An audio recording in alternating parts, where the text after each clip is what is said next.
Hi, welcome to the Science of COVID-19 for the Non-Scientist. I'm Shamim Sanar, and in this video, I want to delve a little bit into how we think the coronavirus spread in the United States. And to do this, I'm going to make use of a really nice graphic simulation that was published in the New York Times back in June of 2020. So in this piece, a group of scientists and modelers took data that they had currently and then worked backwards in time to try and understand how the virus had spread throughout the United States. So it seems hard to imagine now, but it really started with only two known cases in the United States, somebody in Seattle and somebody in Chicago. By mid-February, there were only 15 known coronavirus cases in the United States, all with direct links to China, meaning that these were individuals that either had traveled to China themselves or had been visited by friends or relatives from China. And some of you may remember, President Trump at that time announced that the 15 within a couple of days is going to be down to close to zero. And at the time, it didn't seem that unreasonable or, to be optimistic and to be hopeful because these patients were isolated, their contacts were monitored, and travel from China was restricted. So it really did seem that we were going to have this under control and it wouldn't turn into a big problem for our country. But the problem really was that those were only 15 known infections.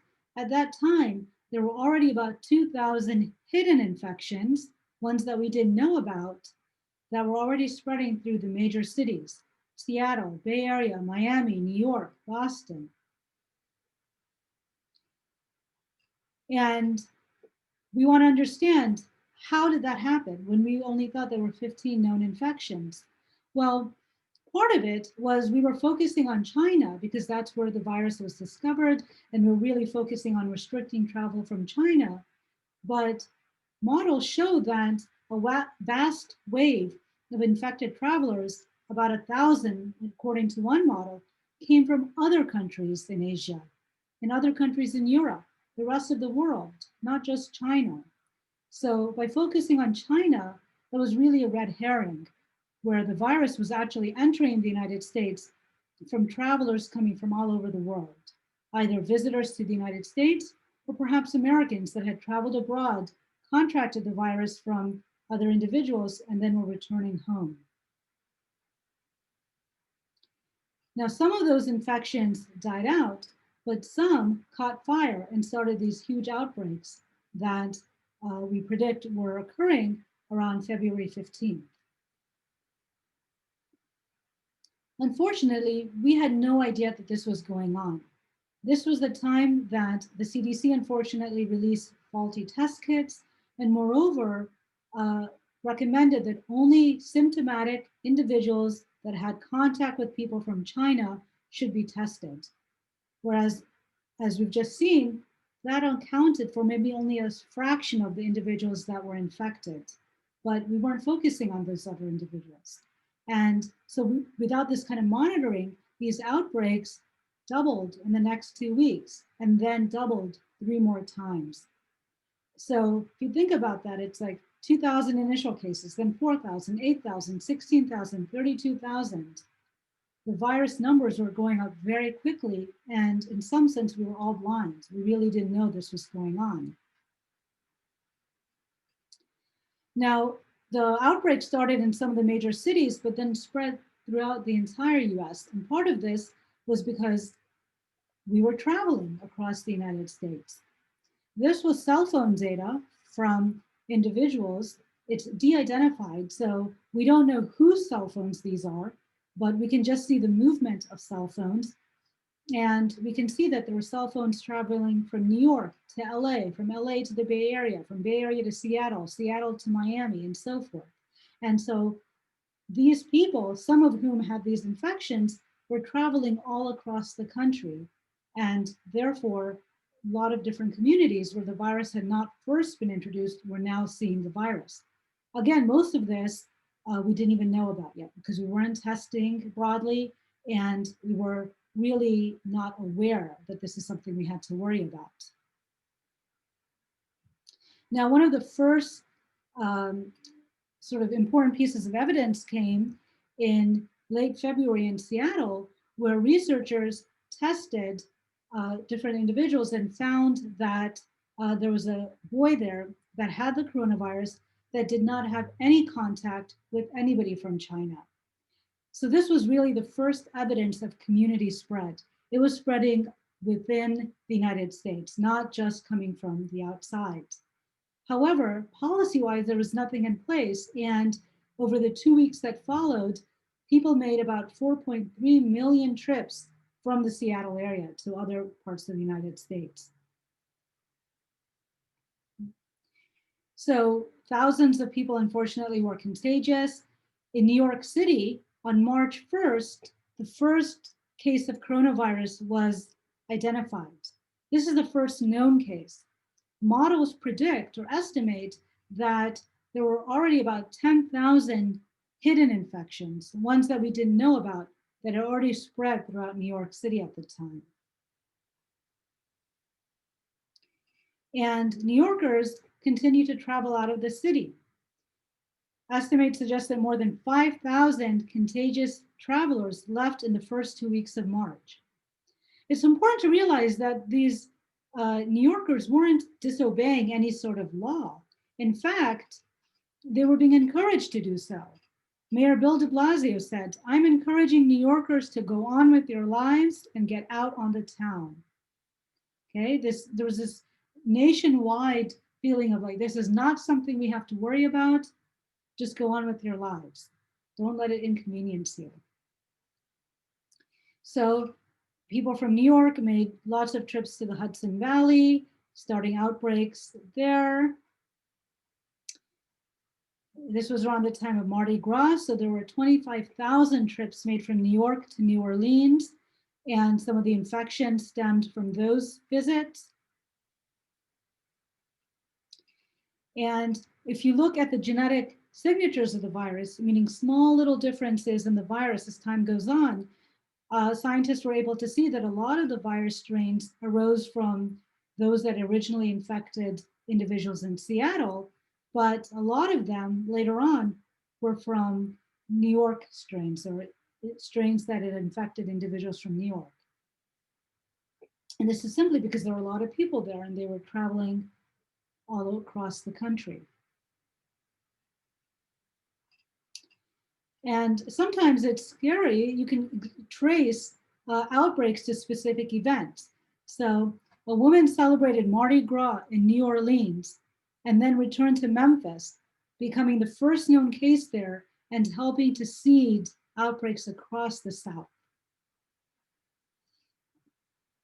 A mourner from Atlanta, Georgia, went to a funeral in Albany and unfortunately triggered an outbreak that ravaged through the community there. A man returning from a basketball tournament in Tucson, Arizona, is thought to have brought it back to Navajo County, or Navajo Nation, which is the largest Native American reservation in the United States, and began an outbreak there. So how did the outbreaks finally start slowing down? The short answer is people stopped moving. As late as March 10th, the average person moved normally, according to the cell phone data. So each dot here is a different cell phone, again, presumably associated with the human owner. And they're moving around in their cities and towns for commuting or traveling, recreational traveling, pretty much normally. Then on March 17th, President Trump made an announcement that we need to take more restrictive measures, and people stopped moving as much. And you can see all these yellow dots are not moving as much. In some areas, there were even shelter-in-place orders, such as in the Bay Area, where you're only allowed to go out to get groceries. And so there's almost no movement with cell phones. Okay? And by the 24th of March, large swaths of the country had shut down in terms of people weren't moving. However, every day mattered here.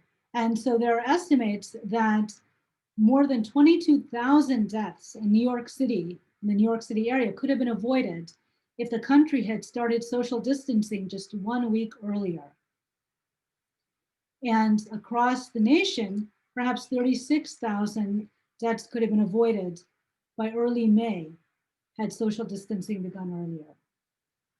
So again, every week counted, because in that week, you can just think about how many infected people could contact other people that could contact other people and spread the virus.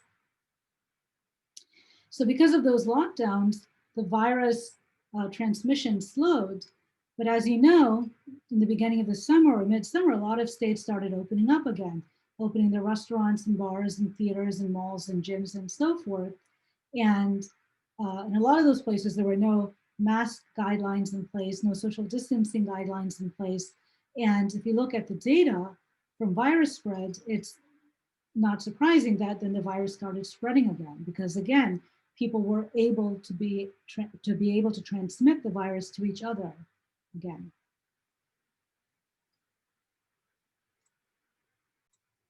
And unfortunately, as many of us are aware, the virus has continued to spread.